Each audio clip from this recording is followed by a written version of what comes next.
In this video, I'll show you how to install the FFmpeg library for Audacity. FFmpeg will allow you to open audio file types such as M4A, AAC, AC3, AMR, and WMA, as well as import audio from video files. If you don't have FFmpeg installed and try to import one of these audio file formats, you may see a pop-up window that says, "Error importing. File name is an advanced audio encoding file. Without the optional FFmpeg library, Audacity cannot open this type of file. Otherwise, you need to convert it to a supported audio format such as WAV or AIFF." Step 1.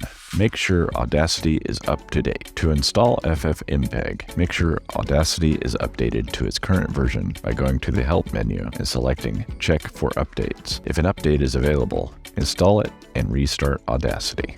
Step 2. Download and install FFmpeg. Go to the Edit menu in Audacity and select Preferences. Next, click on the Libraries menu on the left. Then click the Download button next to where it says FFmpeg Library. Now click the link that says Installing FFmpeg. Then click the link for the recommended installer.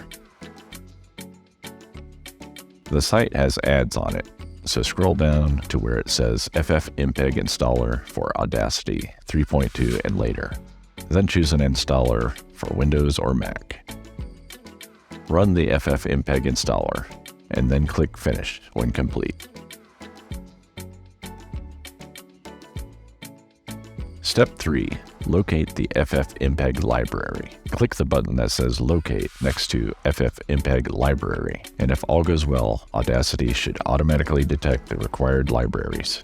If this pop-up window says Success, you can then click the No button. Otherwise, you may need to click Yes to locate them manually.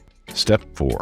Restart Audacity and try importing an audio file type such as M4A to make sure it is working properly. If you have reached this step and are still having issues, please leave a comment below and I'll be happy to help you fix it. If this video was helpful to you, please do us a favor and give it a like. And don't forget to subscribe for more awesome tutorials like this one. Thank you for watching and have an awesome day.